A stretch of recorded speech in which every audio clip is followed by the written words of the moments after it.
My name's David Tuller.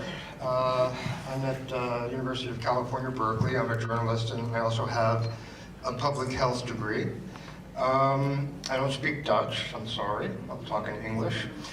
I got interested in writing about ME-cvs a number of years ago when a friend of mine I've known for a long time got quite sick. He's been sick for 25 years now. And I always knew that I could see he was being mistreated by the healthcare system, and it was always clear to me he needed medical treatment and not psychotherapy and not exercise therapy. He didn't have a psychological problem that was making him sick.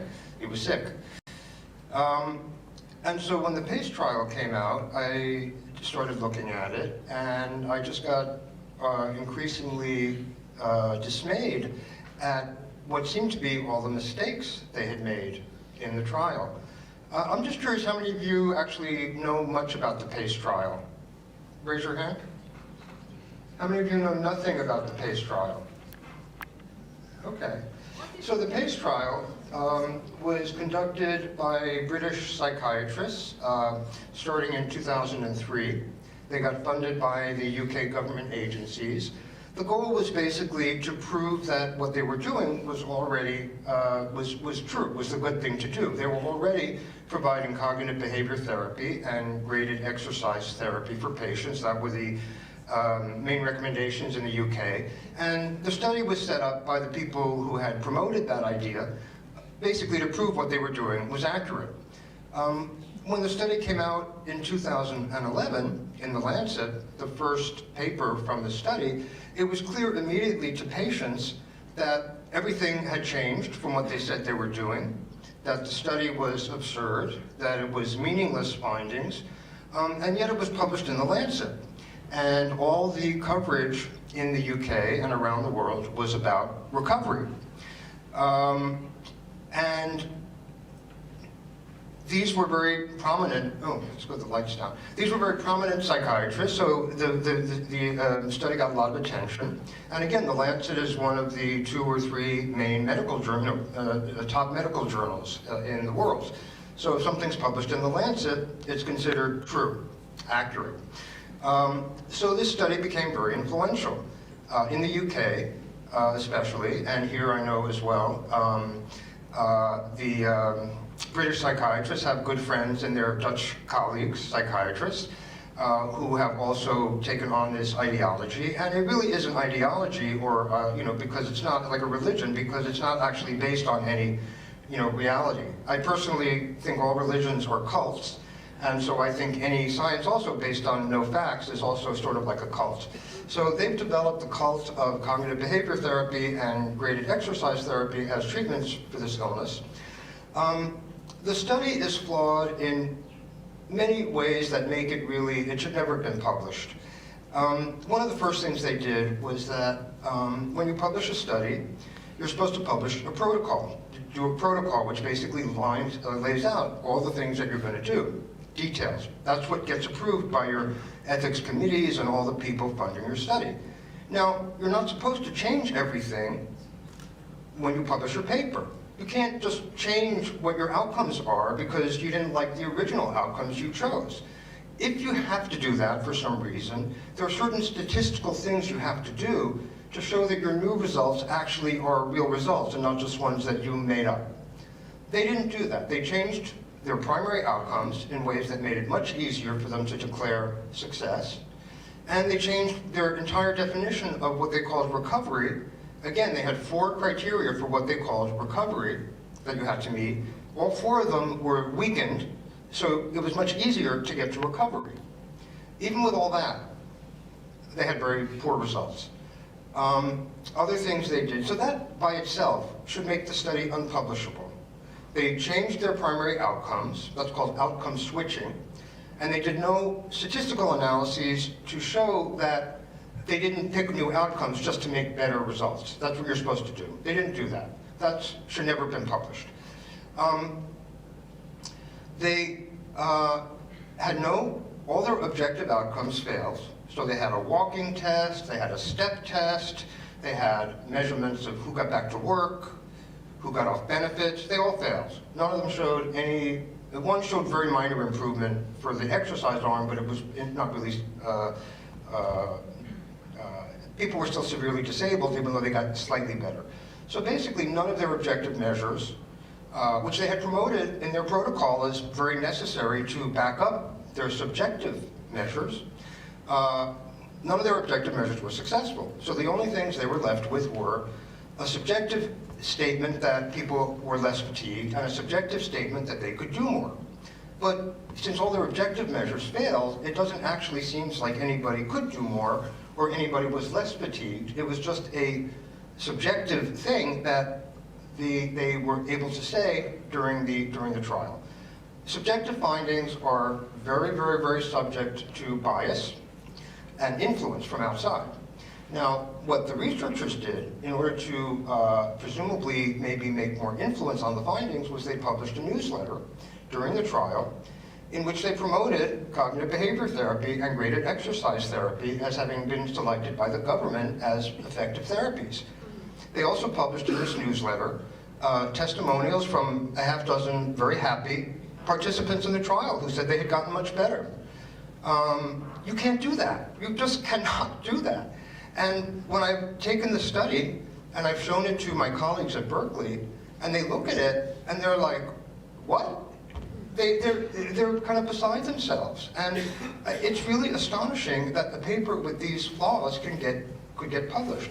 Among the other things they did, as we know, they're all consultants. They work for disability insurance companies. They work for disability insurance companies advising them that patients with ME-cvs need to, before they can get any benefits, need to have exercise therapy or cognitive behavior therapy.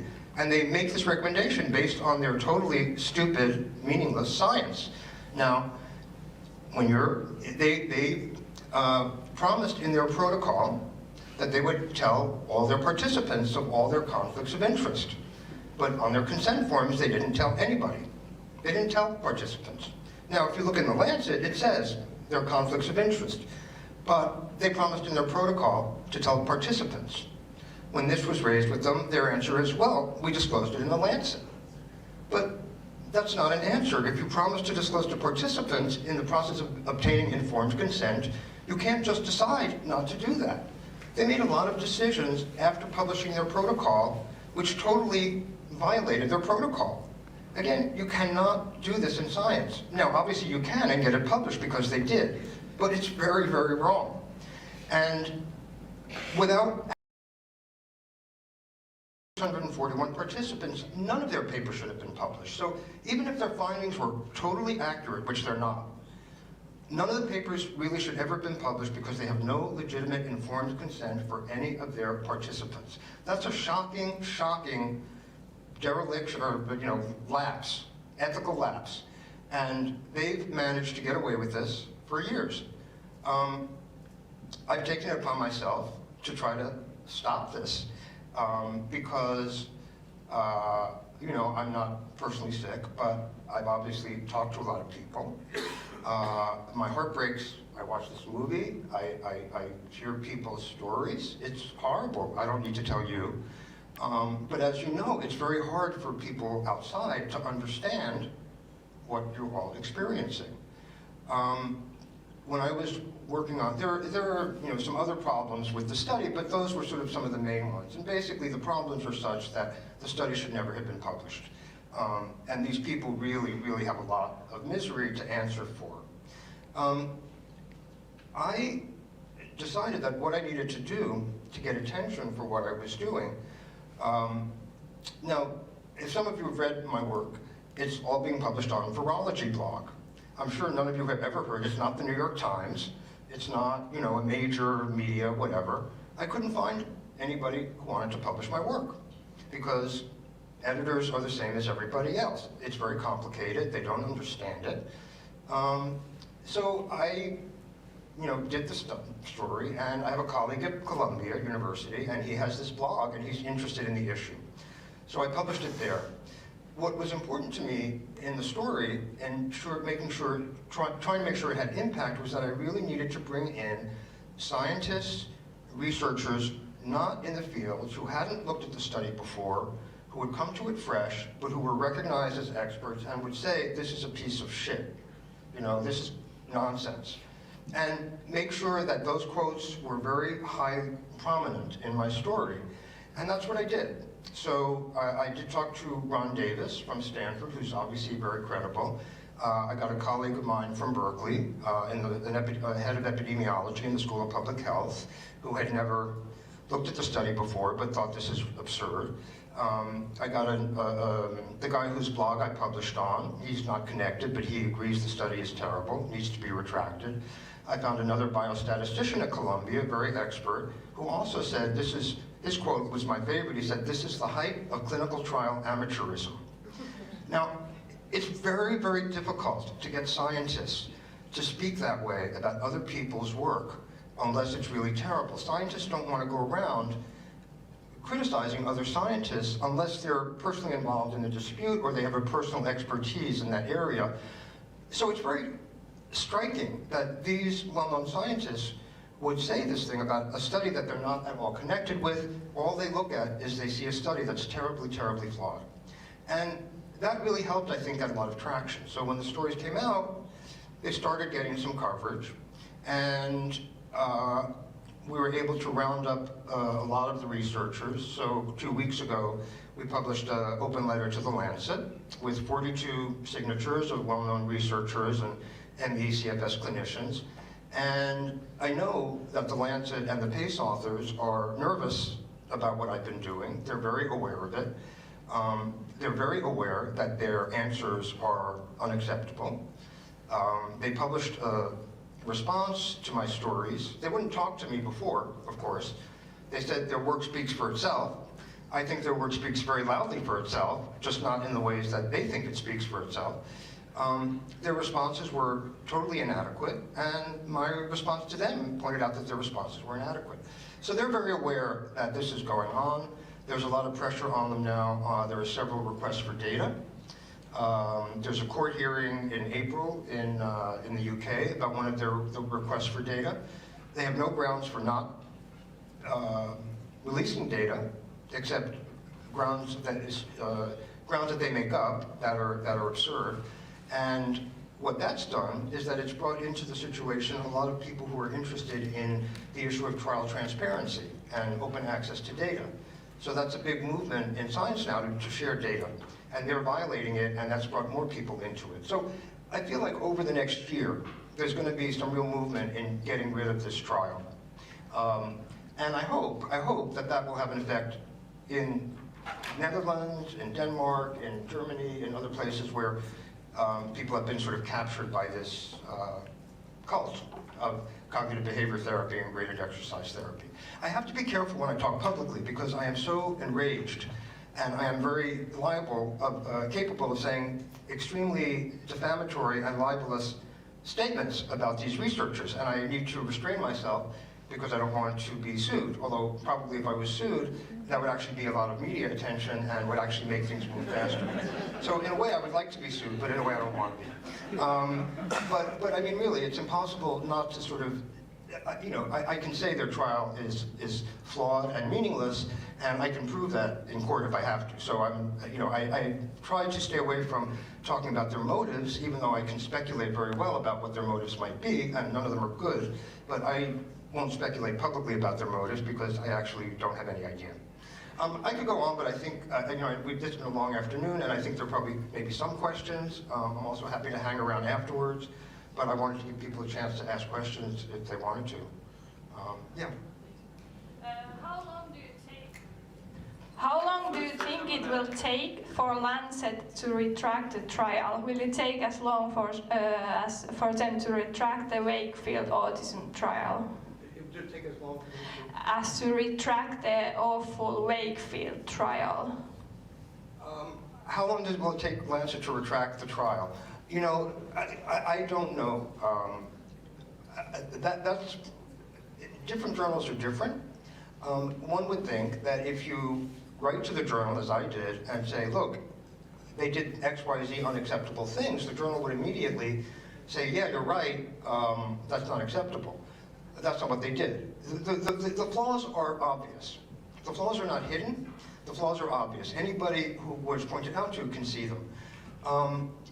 So since that didn't work, I don't know. I think the Lancet won't do anything without enormous external pressure, which is what I've been trying to organize and to put pressure on the Lancet, because the authors themselves will never back up. They can't provide their data because the data will show that the study has no findings whatsoever. I've already documented that the study's findings are meaningless. But to get the data will actually show that it's meaningless, most likely. So they can't ever back down. The Lancet, though, has its own reputation to defend. And the more this drags on, the worse that reputation is going to take a hit. So at some point, the Lancet's interests will diverge. The more pressure is created on the Lancet's interests will diverge from those of the authors, if the Lancet wants to preserve its reputation. So that's what I'm banking on. But how long that will take, I don't know. I think something will happen this year. But that's only, I've never tried to get a journal article retracted before. So this is a new experiment for me. I've never sort of been in a campaign like this where I've come across something so horrible. Thank you, David, for coming here. And I have a question from Lieke, who just gave a present to you. And she says, what can the Dutch community do to contribute to your pressure on the Lancet, etc.? Is there something we could do? You know, what can the Dutch community do? I don't know. You know, I don't live here. I don't really know what the pressure points are, or how one exerts, you know, pressure on government agencies here. I really think the first thing that will make a difference is when the Lancet retracts or puts cautionary notes or says the trial is going to be reevaluated. I think once that happens, then it shakes loose a lot of other possibilities. I think until that happens, as long as it's a published paper that's citable, it's very hard to undo it, because it's still considered valid science until there's a change in its status. You know, I think that you know, I think if there are allies who are sympathetic allies, clinicians or others, like I was able to get my Berkeley colleagues who are not involved to say, this is a mess. That actually has an influence. I mean, other people see that. Other people see Berkeley, Stanford, Columbia, and they realize, oh, it's not just patients making it up. If there's a way to get sympathetic academics and clinicians not immersed in the community to make a statement, you know, that would be great. I'm not mainly an activist, I'm mainly a journalist and I have a public health background too. So my job is writing, you know, researching, writing, and advocating within that sphere. Writing an open letter to the Lancet, getting that scientist to sign on. I'm not really great on the best way to agitate or to do demonstrations. You know, I was involved with ACT UP with AIDS in the very beginning, 28 years ago, when I was much younger. But this is a different situation. People in that who had HIV were not debilitated to the same degree, and so could go out and protest and scream and all that. It's very hard with this kind of illness. So I don't have great suggestions, but whatever you can do to get outside, people outside the, you know, to be involved, I think would be a way to exert pressure. Has Yeah. it been done before? Hmm? Has it been done before? Has what been? Pressure of an article Against the Lancet? Yes. Has pressure against the Lancet exerted before about this trial? Oh, in general. Yeah, so the other example was the paper about autism and vaccines, which one of the problems currently trying to get this retracted is that in 1998, the Lancet published a very famous paper by Andrew Wakefield, which claimed that the link between the mumps, measles, and rubella vaccine and autism. Now, that study was fraudulent. I know that I have this difference sometimes with people in the community, at least in the US, because there's a lot of people in the ME community who are very strong supporters of the link between vaccines and autism. I think it's, you know, nonsense. So I try not to have that discussion when we're having discussions. I try to focus on ME and not to talk about that. However, the Lancet published that study, which was flawed and somewhat fraudulent, and had to retract it, I guess, maybe 4 years ago. So that was a big blow to the reputation of the journal and to the reputation of the editor, who's still the current editor, Richard Horton. No one wants to retract a paper, just like if you're a journalist, you don't want to correct a story once it's published. So the Lancet already has retracted a high-profile study within the last 5 years. They don't want to do it again.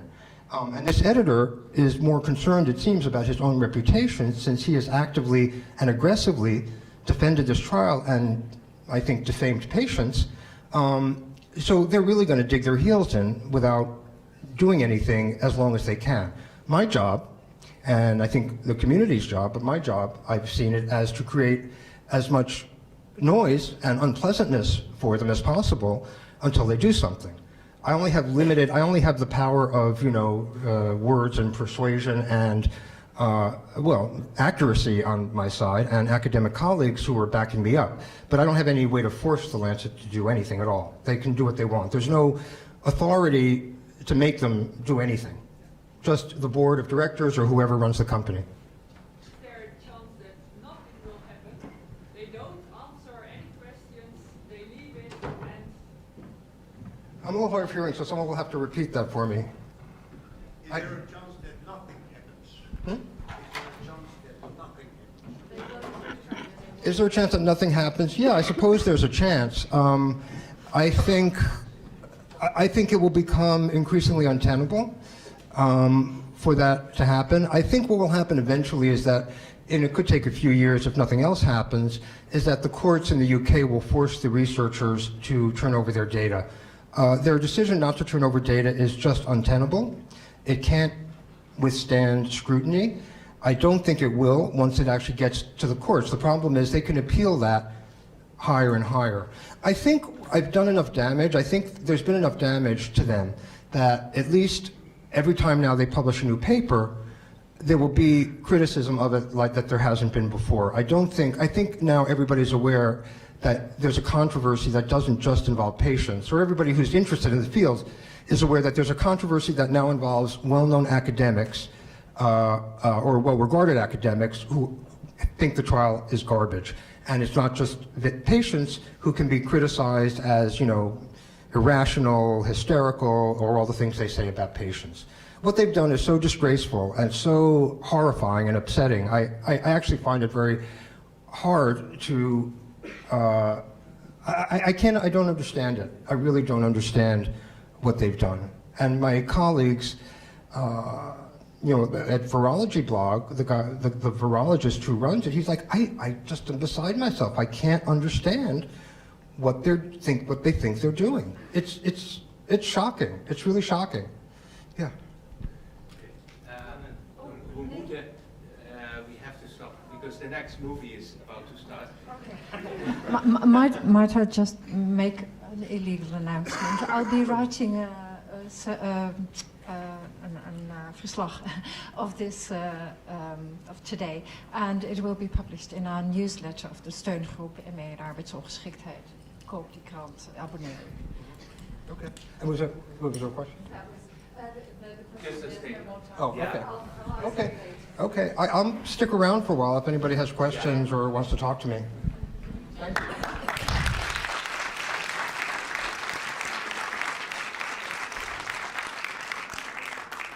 David, thank you so much. You came all the way from the US to give this lecture. It's really, really great support for the community. So again, thanks a lot. We know you like a good drink, I do like a good wine. which Thank we you. drink probably together. I just want to say I love Amsterdam. I used to live in Russia for a while, so I was always coming back and forth through Amsterdam. So when Anil asked me to say a few words record a few words to come, I said, no, I'll just come. It's been a few years since I've been here, so I'm delighted to be able to come and see you, and thanks for coming out.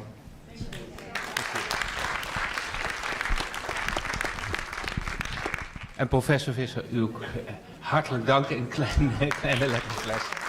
En u allen hartelijk dank voor uw aanwezigheid. De volgende film die moet beginnen, dus jammer dat... ja. Dank u wel.